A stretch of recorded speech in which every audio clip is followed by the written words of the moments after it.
Happy holidays, my friends. We did it. We made it through the year. Time now for rest and inspiration. This week is a best of episode. I'm sharing a favorite episode from this year that I know you'll enjoy. I'm also sharing some cool things via email. So if you are not on my list yet, hop on over to sandrasky.com and click the Yes, Inspire Me button and send me your info. Thank you so much for being on this journey with me. I'm super excited about what the new year holds for all of us. You're listening to the Long Game Podcast. I'm your host, Sandra Skyano. Sometimes when I sit down to record, it feels like I haven't talked to you guys in a while, when in reality, I'm recording all the time. So, hey, hi, everybody. Good to connect again. Summer is coming and the world is opening up, and I, for one, am very excited about the warm weather. We're all partaking in events that we missed, from simple dinners with friends to graduation parties and weddings. So it's a good time to talk photography and taking great pictures, whether of people, food, landscapes, or events. So today on the Long Game Podcast, we're talking iPhone photography.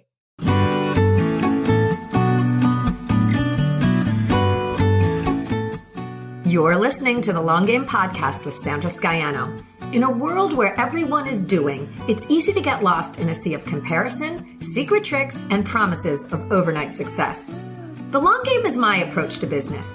The actual day in and day out philosophy that you have to show up, you have to do the work, and there's no quick fixes for long-term success.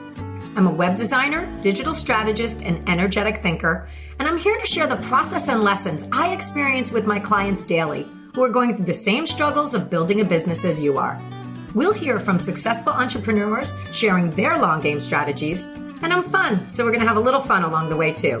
Thanks for being here. Let's get to today's episode.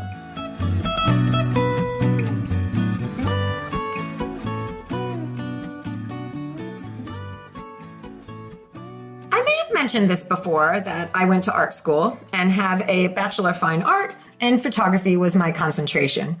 I have used my training in a number of different career paths that I've been on. In a BFA, there is classical training, art history, understanding design concepts, painting.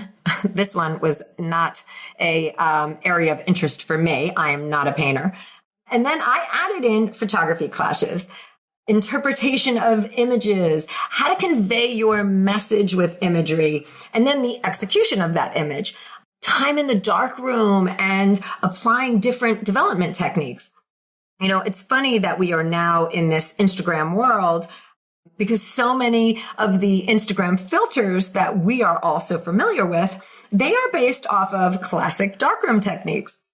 So I first started photography in the 80s at around 10 years old. I would take photos of my friends and pets with the Kodak 110 camera. And after that, the Kodak Disc camera. Oh yeah. I've got some reels of the disc negatives in my basement somewhere. So I'm going to have to dig them out to post when this episode goes live.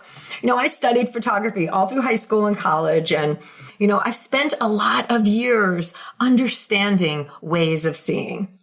And if you are at all nerdy like me, you know that I'm referencing the book by John Berger.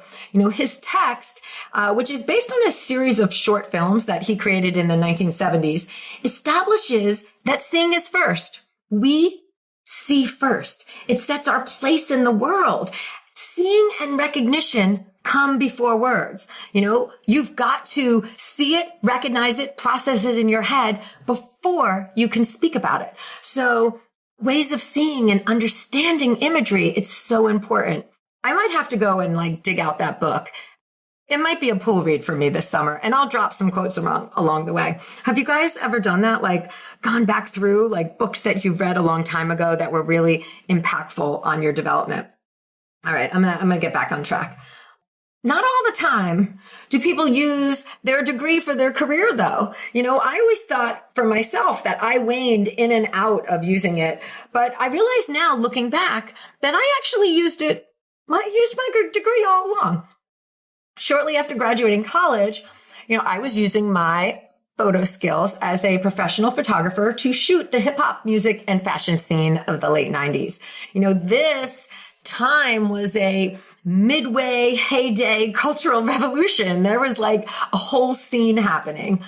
It's fun to look back now and see all the people back then who were icons who influenced the next generation. And I'm going to have to also dig out some of these old pics too, because if you love that late 90s era of hip hop culture, I've got images of KRS-One, Rakim, Busta Rhymes, early Dave Chappelle, Wendy Williams, and more. It truly is a time capsule. But working with brands, that also requires a design eye. You've got to understand branding aesthetics and be able to bring ideas to the table. What works? What doesn't work? What could work?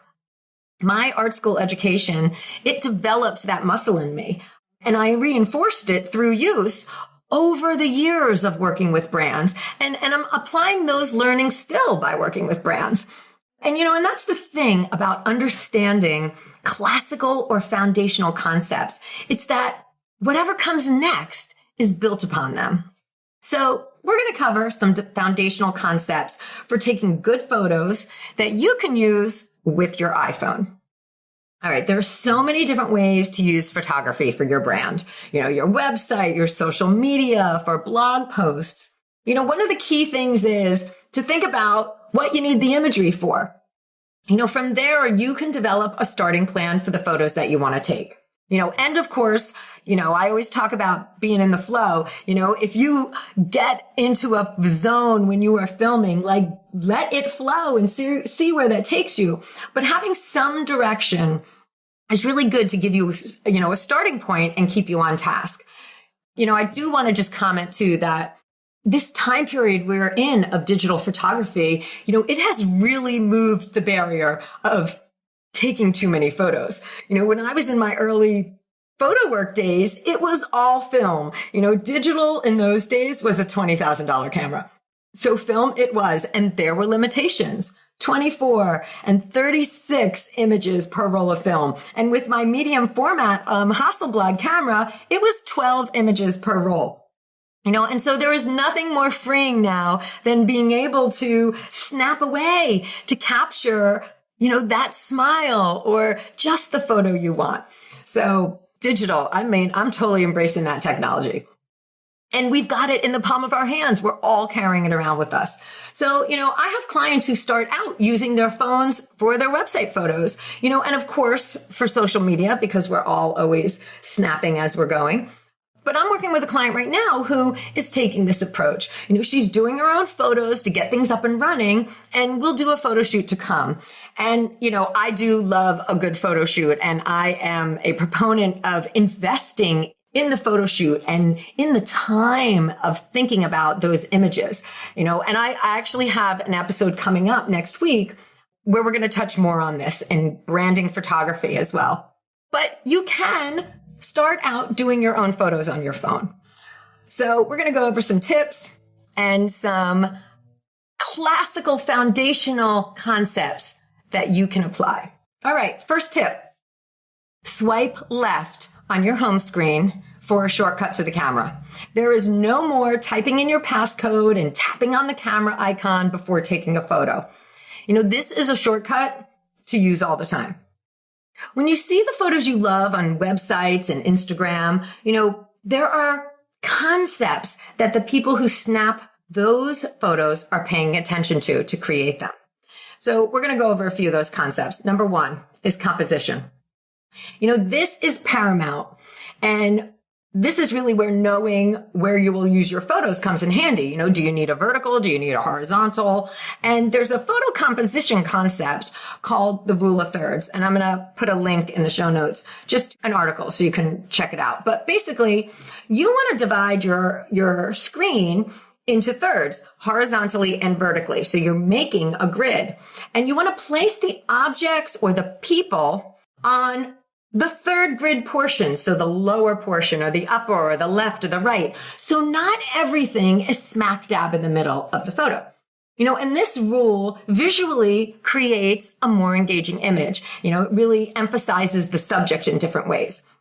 And you can get help with using the rule of thirds on your iPhone by turning on the grid.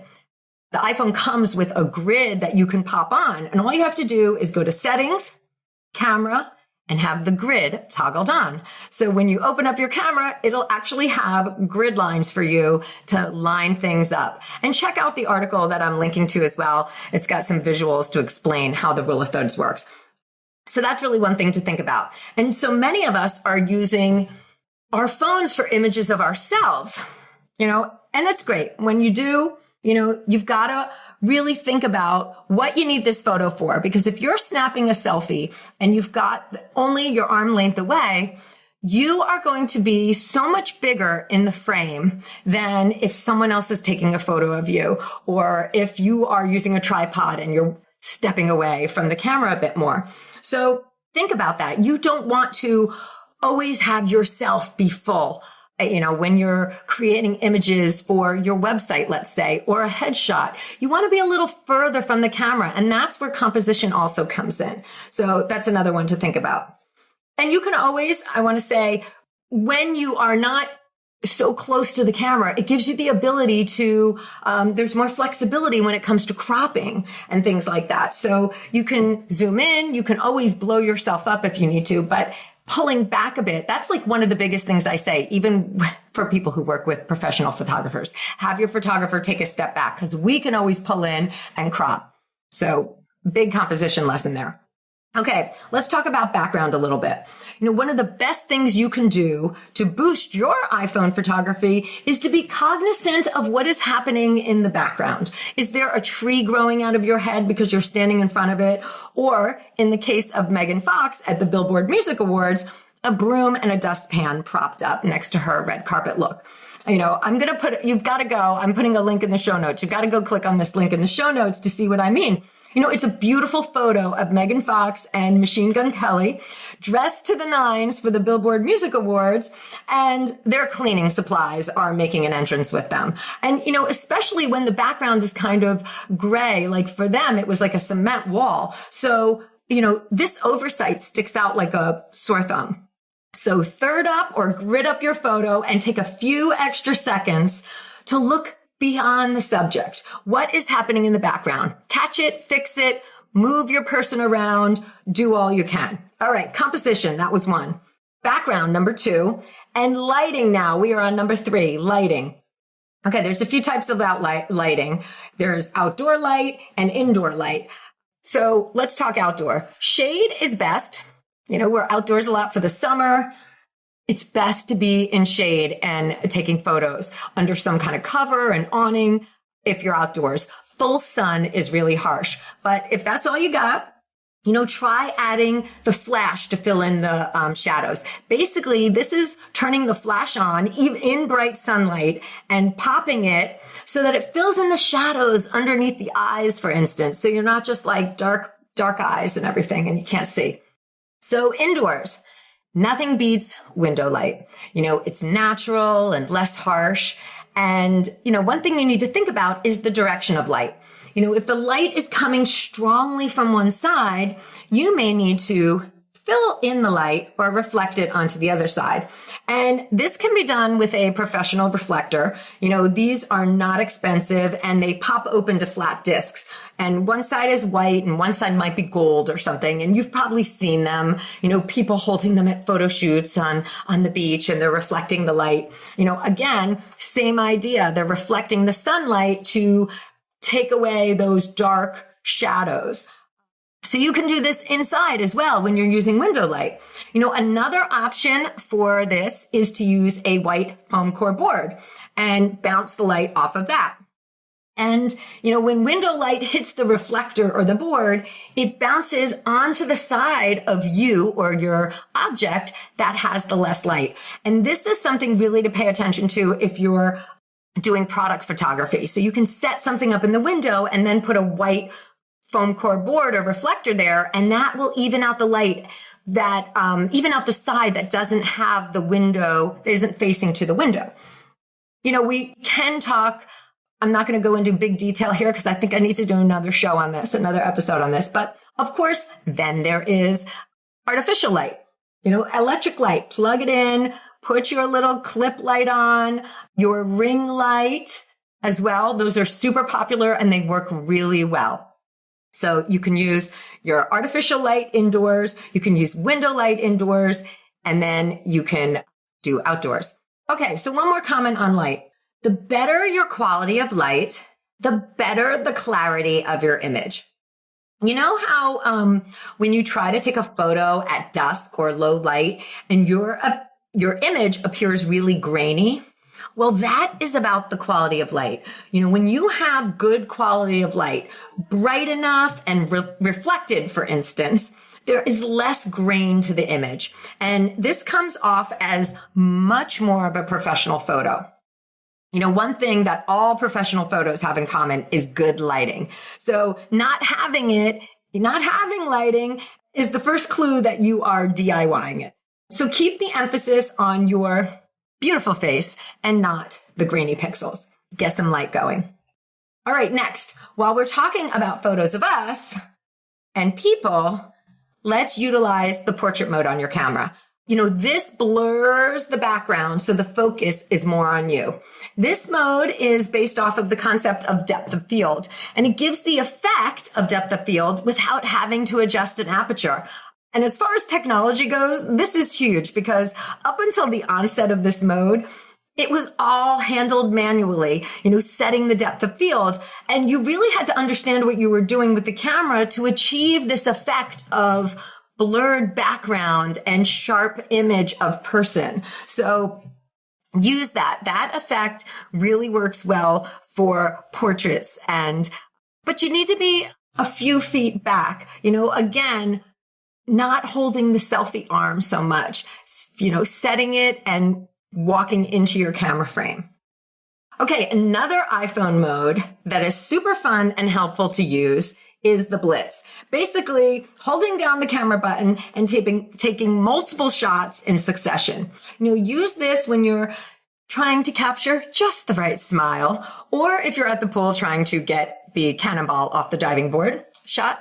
But, you know, you're going to hold it down and then you're going to have to go through each of the shots and pick the perfect one. But that's another good way if someone's in motion or moving around a little bit, even turning a bit, you're going to be able to catch that right thing, that right shot.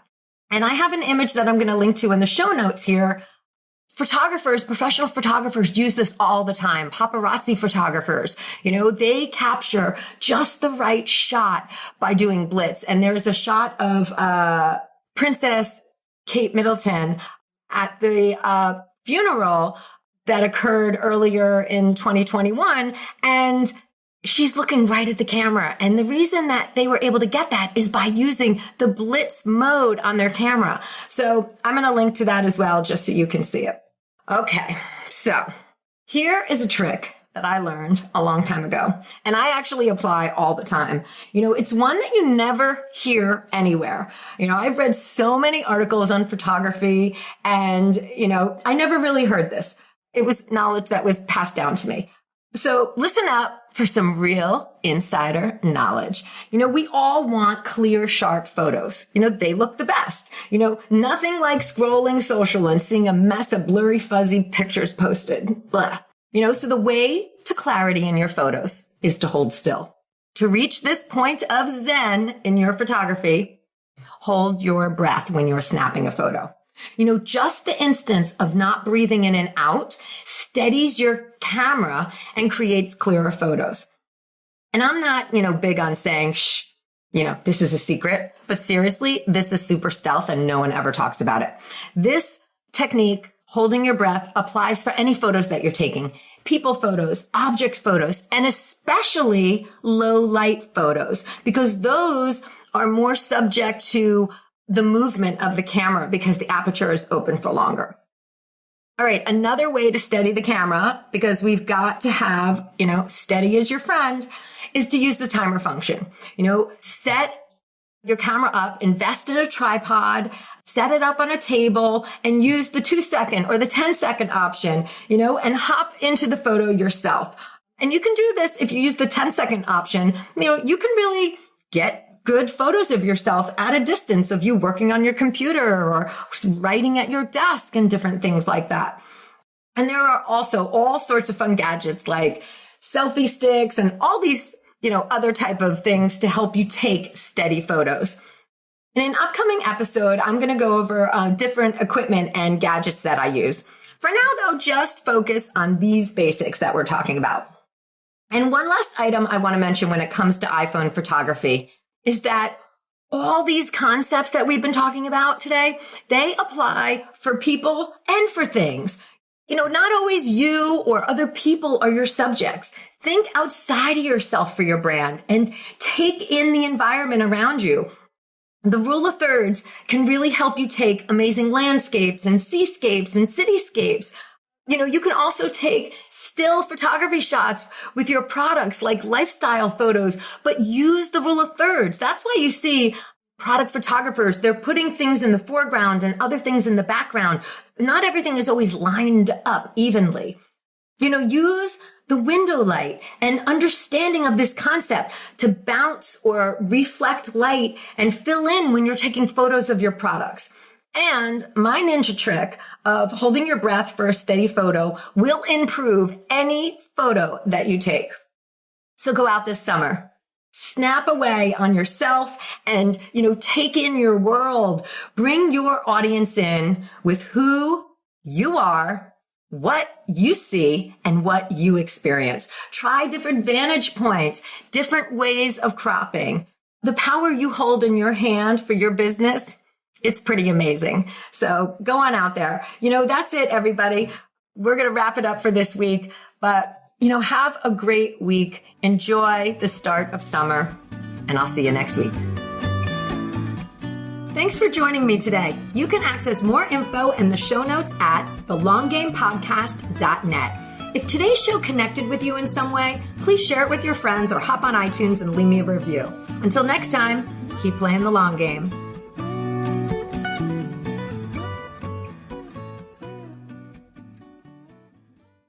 This podcast is part of the Sound Advice FM network. Sound Advice FM, women's voices amplified.